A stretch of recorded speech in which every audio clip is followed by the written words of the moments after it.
Hey everyone, welcome back to the channel. Today we've got Tim Minchin. We're doing Storm, the live version. One of my subscribers kindly donated and made this one happen. Thank you, Rana. I really appreciate the support. Tim Minchin's definitely been recommended to me ever since I went down the Bo Burnham rabbit hole. So I really can't wait to see what he's got in store. It looks like this video is a little older. But yeah, I actually haven't heard of him before, but I guess he's a comedian, and we'll see what he is capable of here. So just a reminder to subscribe if you haven't done so already. Got some links in the description where you can request songs and or join the Patreon. I also have a Discord where we chat about a variety of things. So definitely you're welcome to go join that too. Let's get into it. I think I can speak for contemporary males. I don't know. Back it up here. So it looks like he's Australian or New Zealand.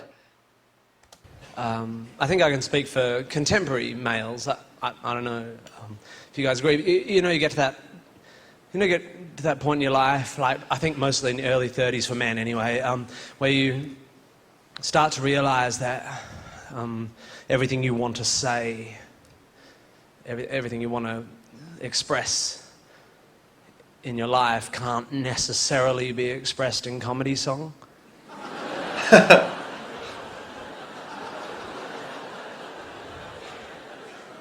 And I think it's at this point in your average man's life when he might choose to write a 9-minute beat poem.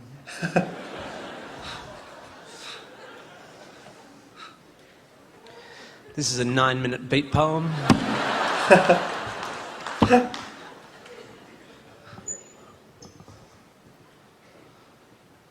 It's called Storm. What am I in for here? 9 minutes for a beat poem. This is gonna be pretty epic, I'd imagine. Oh my god.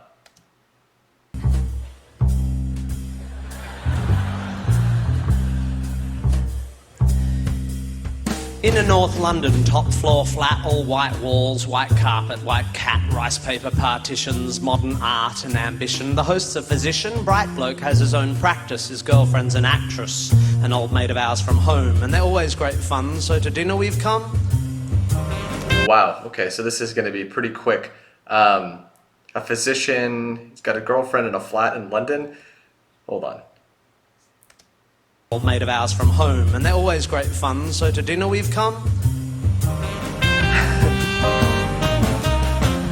The fifth guest is an unknown. The hosts have just thrown us together for a favour, because this girl's just arrived from Australia and she's moved to North London and she's a sister of someone or has some connection. As we make introductions, I'm struck by her beauty. She's irrefutably fair, with dark eyes and dark hair. But as she sits, I admit I'm a little bit wary, because I noticed the tip of the wing of a fairy tattooed on that popular area just above the derriere, and when she says... Just above the derriere? Oh my god. Wait, this is already brilliant. It all rhymes. Flows off the tongue very well. I like how he's just like sipping some wine while he's doing this here. So they're at a dinner party here in North London. She's from Australia. Got a fairy tattoo, tramp stamp. Okay. Of the wing of a fairy tattooed on that popular area just above the derriere, and when she says, I'm Sagittarian, I confess a pigeonhole starts to form. Getting into like Libra, Sagittarius, and he's just going, oh shit. And is immediately filled with pigeon when she says her name is Storm. Conversation is initially bright and light-hearted, but it's not long before Storm gets started. You can't know anything. Knowledge is merely opinion. She opines over her Cabernet Sauvignon vis-a-vis some unhippily empirical comment made by me. Not a good... Oof. Okay, so he's talking about the tension that arises at a dinner party when someone is just like going to be contesting everything you say just to debate. She's one of those people that sounds like very kind of annoying. Oh my god. Oh my god. How have I not known this guy? Is the music that's in the background, is that real time?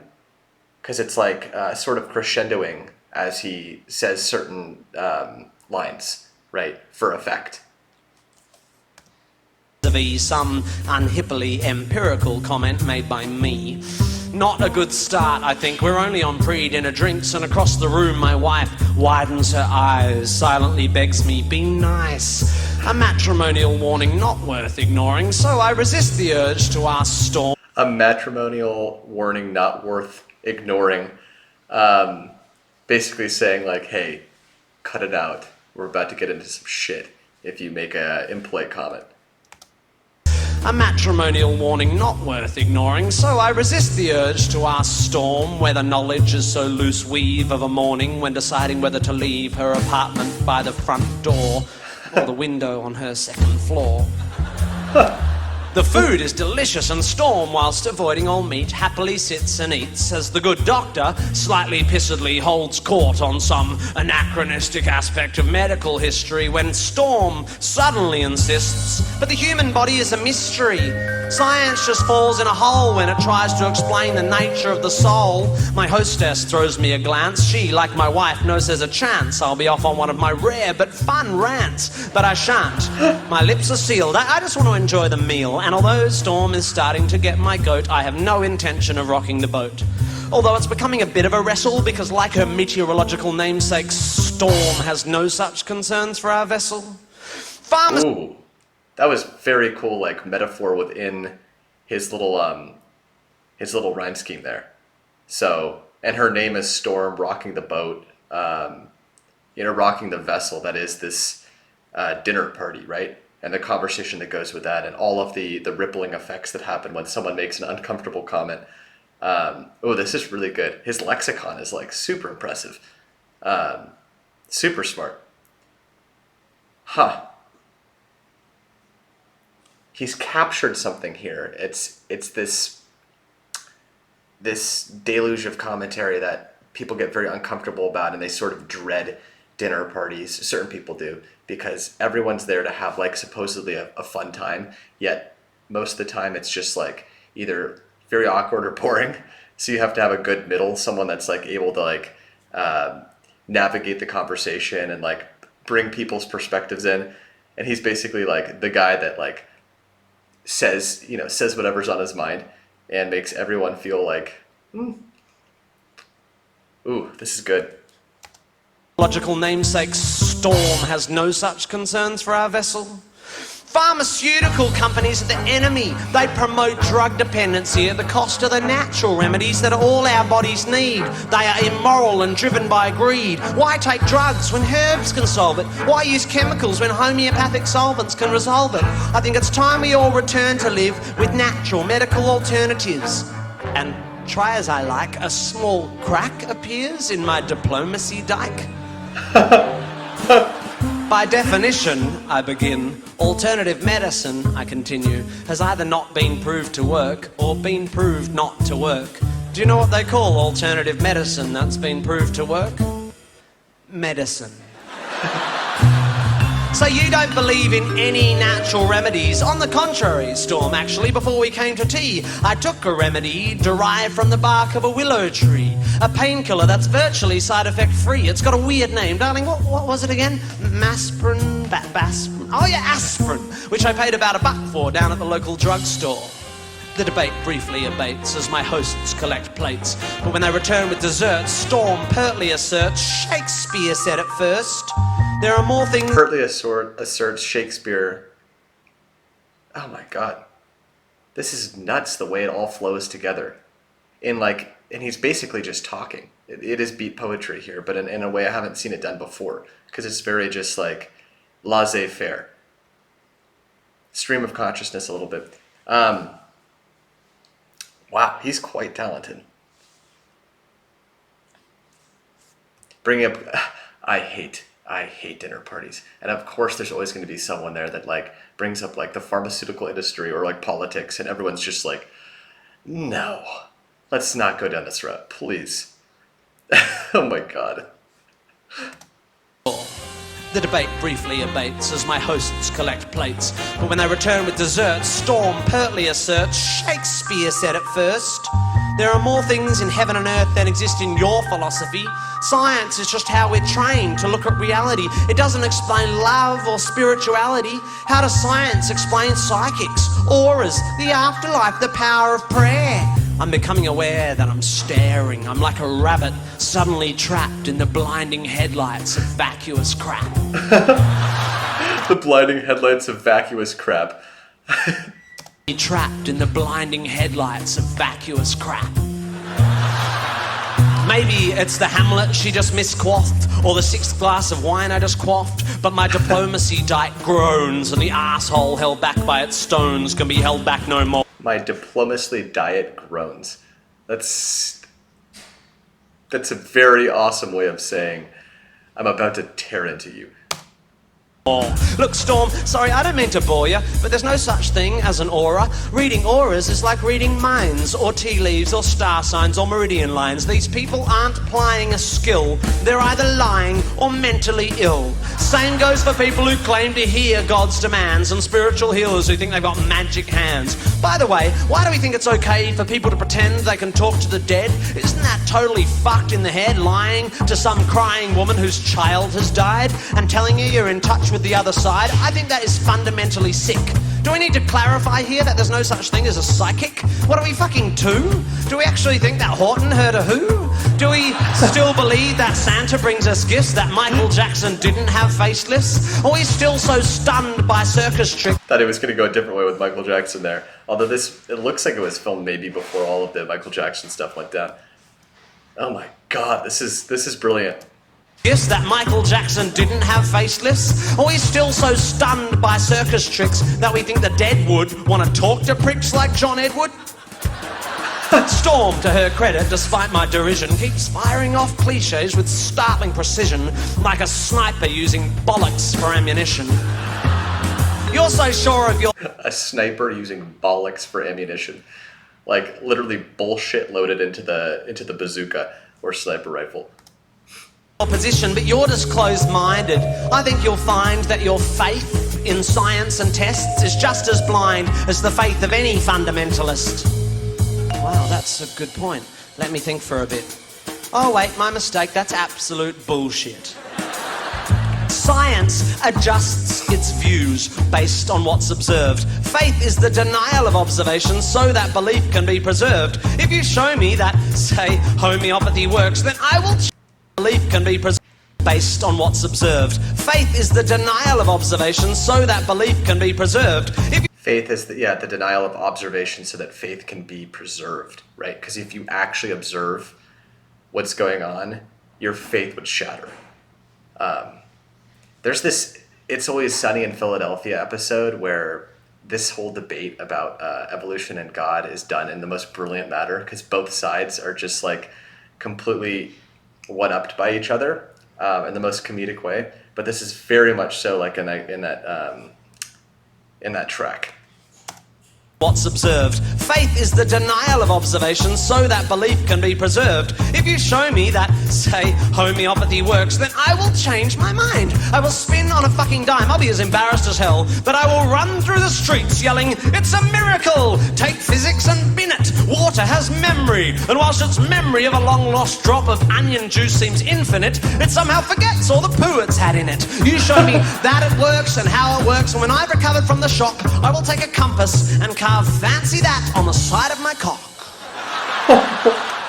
Everyone's just staring now, but I'm pretty pissed and I've dug this far down, so I figure, in for a penny, in for a pound. Life is full of mysteries, yeah, but there are answers out there and they won't be found by people sitting around looking serious and saying, "Isn't life mysterious? Let's sit here and hope. Let's call up the fucking Pope. Let's go watch Oprah interview Deepak Chopra."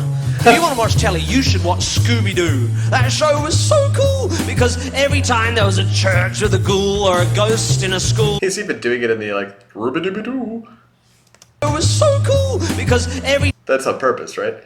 time there was a church with a ghoul or a ghost in a school, they looked beneath the mask and what was inside? Oh, a fucking janitor or the dude who ran the water slide. Because throughout history, every mystery ever solved has turned out to be not magic? Does the idea that there might be knowledge frighten you? Does the idea that one afternoon on Wikipedia might enlighten you frighten you? Does the notion that there might not... One afternoon on Wikipedia enlighten you or frighten you? He has a way of like phrasing these things that's like so clever. I can see why Bo Burnham watchers watch Tim Minchin. This is pretty wild. He's super eloquent. One afternoon but in the most like demeaning way possible. on Wikipedia might enlighten you, frighten you. Does the notion that there might not be a supernatural so blow your hippie noodle that you'd rather just stand in the fog of your inability to Google? Isn't this Your inability to Google. enough? Just this world? Just this beautiful, complex, wonderfully unfathomable natural world? How does it so fail to hold our attention that we have to diminish it with the invention of cheap man-made myths and monsters? If you're so into your Shakespeare, lend me your ear.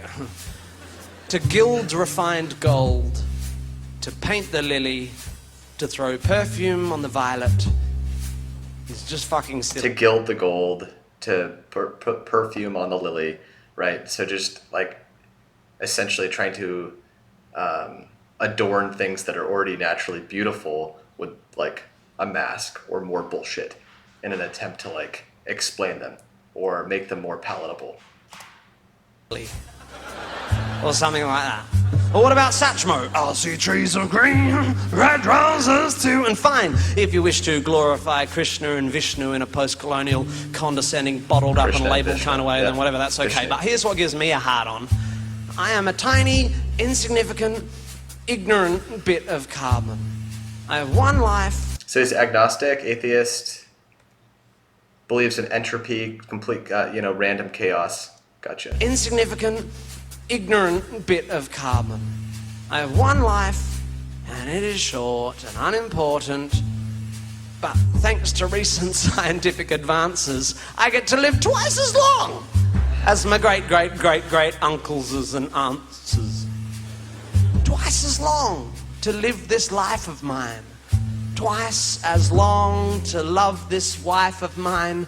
Twice as many years of friends and wine, of sharing curries and getting shitty at good-looking hippies with fairies on their spines and butterflies on their titties.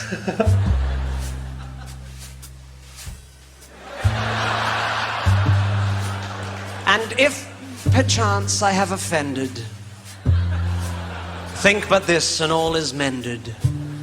We'd as well be 10 minutes back in time for all the chance you'll change your mind.